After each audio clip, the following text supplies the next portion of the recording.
जय हिंद दोस्तों, मेरा नाम है राजन कुमार। चलो देखते हैं क्लास 12 के फिजिक्स का पहला चैप्टर है विद्युत आवेश तथा क्षेत्र। ठीक, और इसका बहुत ही इंपॉर्टेंट टॉपिक है कूलाम का नियम। तो इसे पहले से ही लगा देते हैं क्या, इंपॉर्टेंट मतलब आईएमपी लगा देते हैं, क्योंकि ये पेपर में बहुत ही ज्यादा पूछता है। ठीक है, तो ये नियम को हम यहाँ पे क्या करते हैं, सीखते हैं कूलाम का नियम क्या होता है। ठीक, अब देखते हैं, पहले बताते हैं कूलाम का नियम। ठीक है, कूलाम कौन है और ये नियम क्या दिए। तो कूलाम जो है ये एक फ्रांसीसी वैज्ञानिक है। कहां के वैज्ञानिक? फ्रांसीसी मतलब फ्रांस के एक वैज्ञानिक है। ठीक, जिन्होंने सन 1785 में एक नियम प्रतिपादित किया जिसे क्या कहते हैं, कूलाम का नियम कहते हैं। और ये 1785 में क्या नियम दिए हैं उसको बताते हैं। इन्होंने क्या किया, 1785 में क्या किया, दो बिंदु आवेशों के बीच, जैसे दो बिंदु आवेशों के बीच जो बल का परिमाण होता है उसी के संबंध में क्या किया, एक नियम दे दिया। किसके संबंध में? दो बिंदु आवेशों के बीच में। किसके? दो बिंदु आवेशों के बीच में जो वैद्युत बल का परिमाण होता है उसी के संबंध में एक नियम प्रतिपादित किया जिसे क्या कहते हैं, कूलाम का नियम कहते हैं। मतलब अगर दो बिंदु आवेश है उनके बीच में जो बल का परिमाण होता है, मतलब उन दोनों के बीच में जो बल लगता है, चाहे आकर्षण बल लगे चाहे प्रतिकर्षण बल लगे, तो उनके बीच में जो बल का परिमाण होता है तो उसी के संबंध में एक क्या कर दिया, एक नियम प्रतिपादित किया जिसे क्या कहते हैं, कूलाम का नियम कहते हैं। तो आओ समझते हैं कूलाम का नियम क्या होता है। तो उन्होंने क्या किया था, पहले देखो नियम, कूलाम के नियम के अनुसार क्या करते हैं, उन्होंने क्या किया, पहले दो बिंदु ले लिए। ठीक, जैसे हम यहाँ पे क्या कर दिए, दो बिंदु, एक बिंदु ए ले लिया और एक बिंदु क्या ले लिए, बी ले लिए। ठीक, तो यहाँ पे हम लोग जो आवेश ले रहे हैं, दो बिंदु आवेश ले रहे हैं, यहाँ पे समान परिमाण के ही आवेश ले रहे हैं। ठीक, क्योंकि दो बिंदुओं के बीच जो बल लगता है, आकर्षण और प्रतिकर्षण।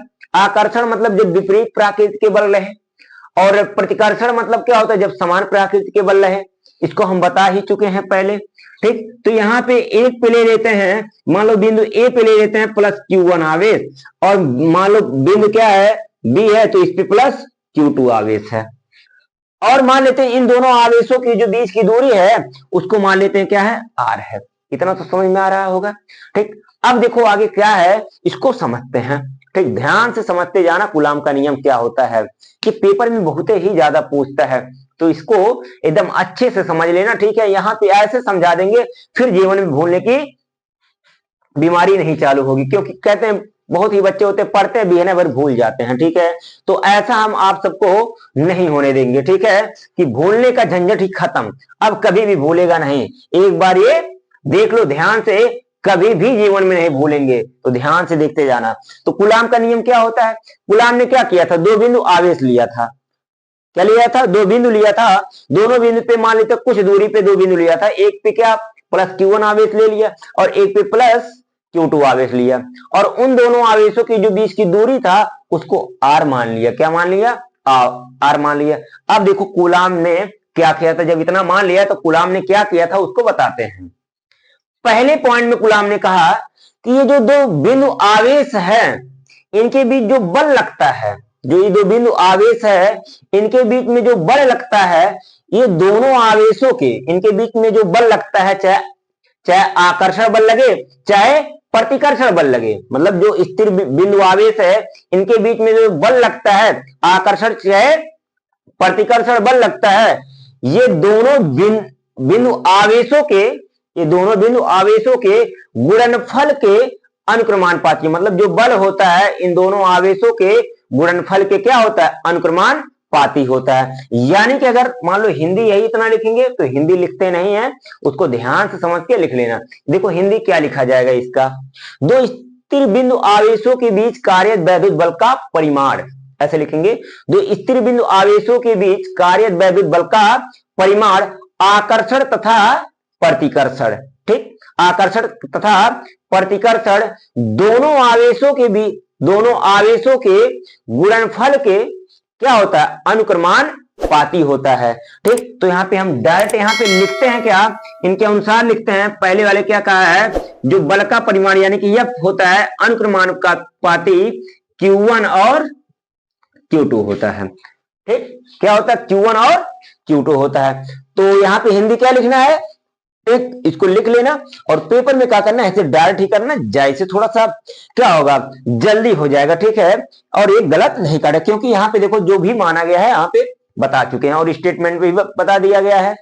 क्या होता है, दोनों बिंदु आवेशों के बीच जो बल लगता है, कैसा बल लगेगा, आकर्षण तथा प्रतिकर्षण बल लगेगा। अगर कोई मतलब किसी बच्चे से पूछ लिया क्या कि दोनों आवेशों के बीच कैसा बल लगता है, अगर कोई पूछ ले, कोई किसी भी बच्चे से अगर कोई पूछ ले कि ये दोनों बिंदु आवेश है, इनके बीच में कैसा बल लगता है, तो बताना, सिंपल बता देना, इनके बीच में अगर समान प्रकृति के आवेश हैं तो इनके बीच में प्रतिकर्षण बल लगेगा, और अगर दोनों आवेश क्या है, विपरीत प्रकृति के हैं, तो उनके बीच में कैसा बल लगेगा, आकर्षण बल लगेगा। समान प्रकृति के प्रतिकर्षण और विपरीत प्रकृति के आकर्षण बल, ठीक है।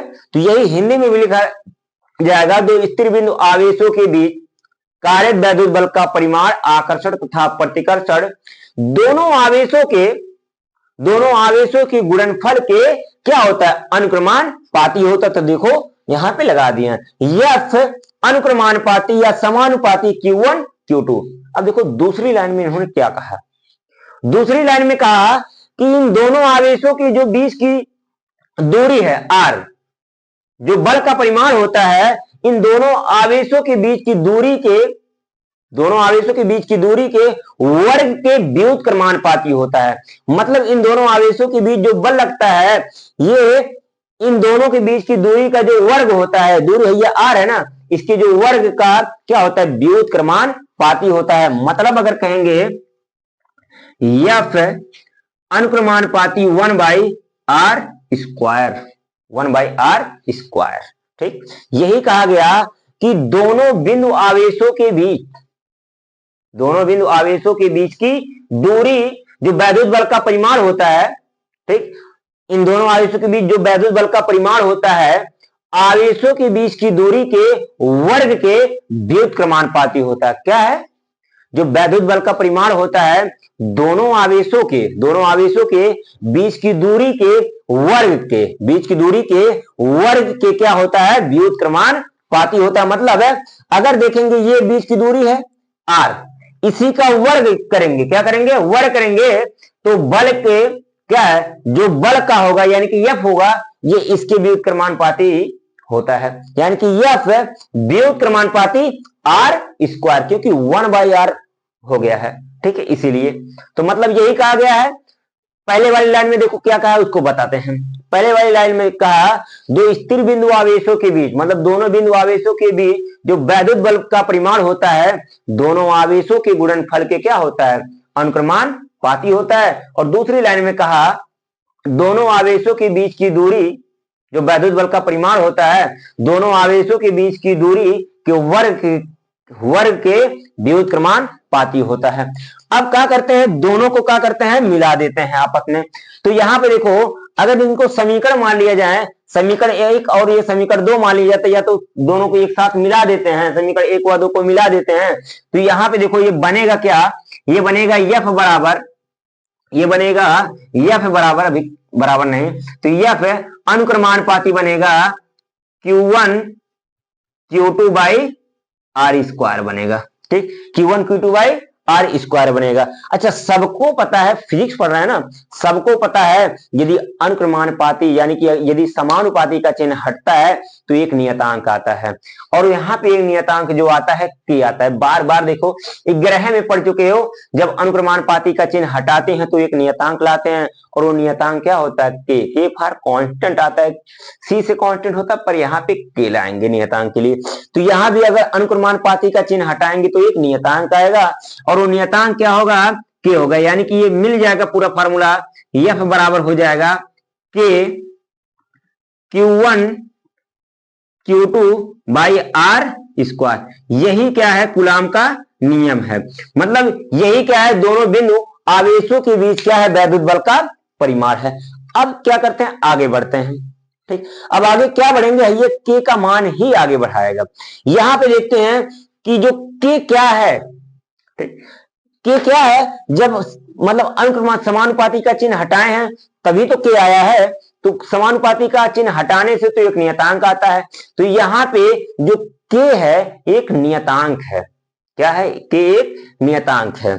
तो लिखेंगे जहां क्या, जहां k एक क्या है, k एक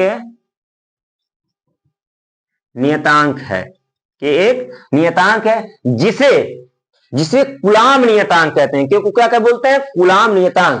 तो लिखेंगे जिसे क्या, जिसे कूलाम नियतांक कहते हैं। ठीक, जिसे क्या कहते हैं? कूलाम। अब बात करते हैं कि यानी कि इस नियतांक के बारे में और समझते हैं, आगे बढ़ते हैं। यहां तक हो गया, पेपर में जब आएगा तो इसका यही तक करके पूरा हो जाएगा। तुम सबका आगे बढ़ाते हैं और क्या करना है इसमें। ठीक है, तुम सबको अगर पेपर में आ गया कूलाम का नियम सिद्ध करो तो यही इतना करके छोड़ देना है, ज्यादा बढ़ना नहीं है। अब इसको हम आगे बढ़ाते हैं इसके बारे में। ठीक है, आगे क्या होगा, जो ये k का मान है यानी कि जो ये नियतांक है ये किस पर निर्भर करता है? तो जो k का मान है, ये जो k का मान है ये क्या करता है, ये माध्यम आवेशों के बीच के माध्यम पर निर्भर करता है। मतलब जो ये k का मान है ये आवेशों के बीच के माध्यम पर निर्भर करता है। मतलब आवेशों के बीच के माध्यम, मतलब ये आवेश कहाँ पे है, निर्वात में है कि वायु में है कि कहाँ है, कूड़े में है, कबाड़ में है, कहाँ पे है वो देखना है ना। तो मतलब किस माध्यम पे है, मतलब धरती में है कि आसमान में है, हाँ कि जल में है, मतलब माध्यम की बात करना है ना। तो यहाँ पे वही देखना है कि k, जो k का मान है ये क्या करता है, आवेशों के बीच के माध्यम पर निर्भर करता है। मतलब आवेश कहाँ पे है, तो यही एक लाइन लिखेंगे, जो k है यानी कि k का मान आवेशों के बीच के माध्यम पर निर्भर करता है। तो पहली लाइन यहीं पे, यहाँ पे लिख देंगे k का मान, यहां से इसका जो है तो यहां से लिख देते हैं k का मान आवेशों के बीच के माध्यम पर क्या निर्भर करता है, आवेशों के बीच के माध्यम पर निर्भर करता है। यदि मान लेते हैं आवेशों के बीच के माध्यम पर निर्भर करता है, क्या है, जो k का मान है आवेशों के बीच के माध्यम पर निर्भर करता है। मान लो पहली पॉइंट ही बना देते हैं, मतलब इसके बारे में पहली पॉइंट बना देते हैं कि जो k का मान है ये आवेशों के बीच के किससे, माध्यम पर निर्भर करते हैं। किस पे निर्भर करते हैं, माध्यम पर निर्भर करते हैं। मान लेते हैं आवेशों के बीच का माध्यम क्या है, निर्वात है। क्या है, मान लेते हैं आवेशों के बीच का माध्यम क्या है, निर्वात है। यहां पे लिख देते हैं दूसरे पॉइंट में, माना आवेशों के बीच का माध्यम क्या है, निर्वात है। यदि लिख देते हैं ऐसे, यदि आवेशों के बीच का माध्यम, ऐसे लिखते हैं, यदि आवेशों के बीच का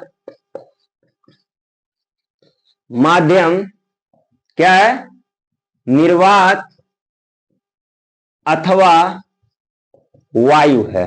क्या है, मान लेते हैं यदि आवेशों के बीच का माध्यम क्या है, निर्वात अथवा वायु हो, तो यहां पे देखेंगे निर्वात अथवा वायु के लिए एक आता है क्या, एप्सिलॉन आता है। क्या आता है, एप्सिलॉन। तो यहां पे देखेंगे अगर निर्वात अथवा वायु रहेगा तो k का जो मान हो जाएगा, क्या, जो k का मान हो जाएगा ये हो जाएगा 1/4 पाई, क्या 1/4 पाई एप्सिलॉन नॉट। और क्या आ जाएगा, अगर निर्वात है तो वहां पे क्या आ जाएगा, k आ जाएगा।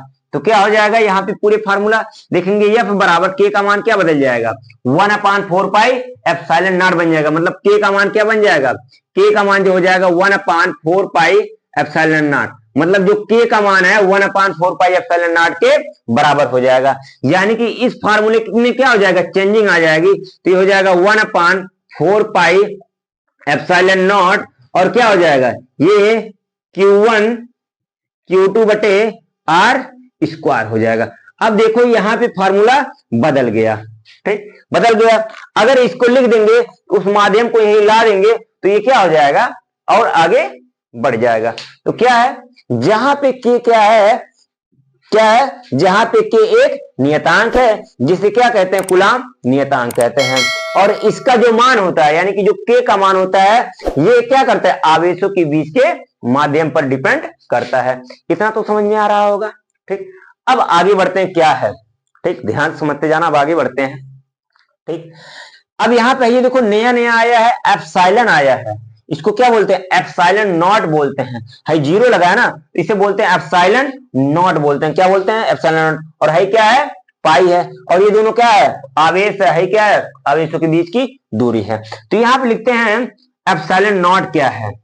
जहां पे अगर देखेंगे एप्सिलॉन नॉट, ये निर्वात की वैद्युतशीलता है।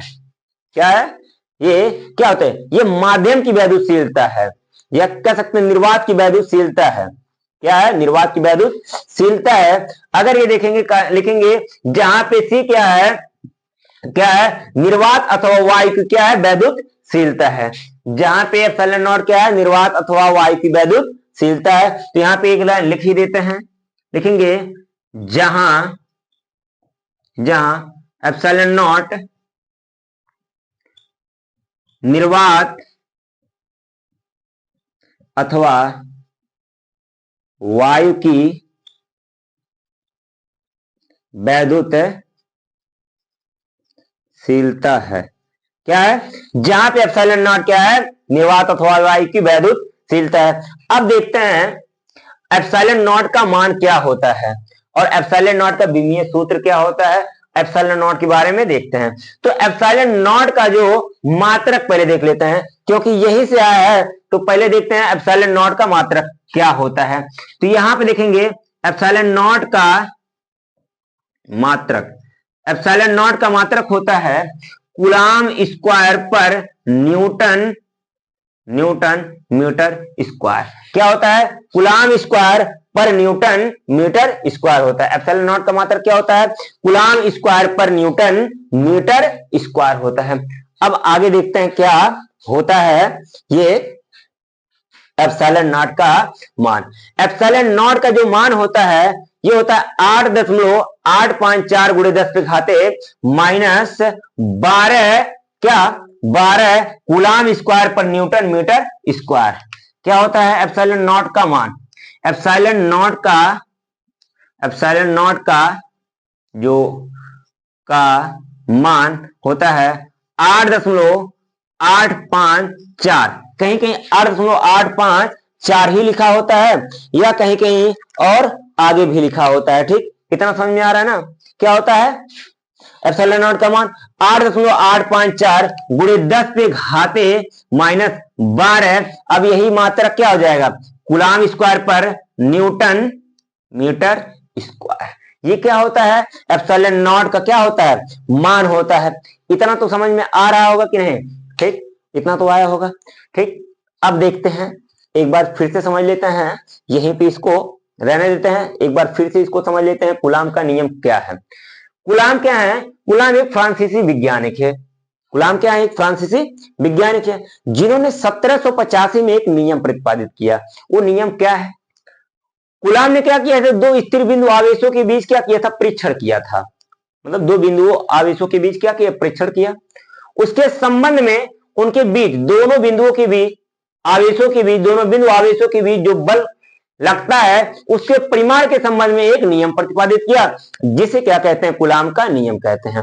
अब आओ देखते हैं कूलाम का नियम क्या होता है। कूलाम के नियम के अनुसार, तो यहां पे हम क्या किए, दो बिंदु आवेश ले लिए हैं, और इन पे आवेश रख दिए हैं। दो बिंदु ले लिए, एक बिंदु ले लिए ए और एक बिंदु ले लिए क्या, बी।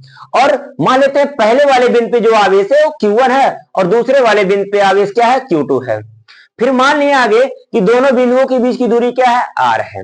तो कूलाम के नियम के अनुसार देख लेते हैं क्या होता है। पहली पॉइंट में कूलाम ने कहा कि दोनों बिंदु आवेशों के बीच जो वैद्युत बल का परिमाण होता है, दोनों बिंदु आवेशों के बीच जो वैद्युत बल का परिमाण होता है, यानी कि आकर्षण तथा प्रतिकर्षण, जो दोनों बिंदु आवेशों के बीच में जो वैद्युत बल का परिमाण होता है, ये आवेशों के गुणनफल के क्या होता है, अनुक्रमानुपाती होता है। मतलब अगर आवेश बढ़ेंगे तो बल बढ़ेंगे, यही कहा है कूलाम ने। कहा है अगर आवेश की मात्रा को बढ़ाते हैं तो बल की मात्रा भी क्या होती है, बढ़ती जाती है। दूसरा कहा है कि दूसरा क्या है, जो दोनों आवेशों के बीच की दूरी है, क्या है, दोनों आवेशों के बीच की जो दूरी है इसके वर्ग क्या होता है, ये व्युत्क्रमानुपाती है। जो बल का परिमाण होता है ये दोनों आवेशों के बीच की दूरी के क्या, दूरी के वर्ग क्या होता है, व्युत्क्रमानुपाती होता है। मतलब अगर दूरी बढ़ेगा तो बल का मान घटेगा। यहाँ पे यही ये बता रहा है, यदि आर का मान बढ़ेगा तो एफ का मान घटेगा, यदि एफ का मान बढ़ेगा तो आर का मान क्या होगा, घट जाएगा। फिर उसके बाद इसको सलूशन किए हैं तो देख जानते हो सभी लोग कि अनुक्रमानुपाती का चिन्ह हटाते हैं तो एक नियतांक आता है जिससे क्या कहते हैं, कूलम्ब नियतांक कहते हैं। यहाँ पे हो गया। फिर यही भी बता दिए हैं जो के का मान होता है यानी कि कूलम्ब नियतांक के का मान होता है वो आवेशों के बीच के माध्यम पर डिपेंड करता है कि आवेशों के बीच का माध्यम कैसा है, निर्वात है कि वाई है, यही तो कहा है।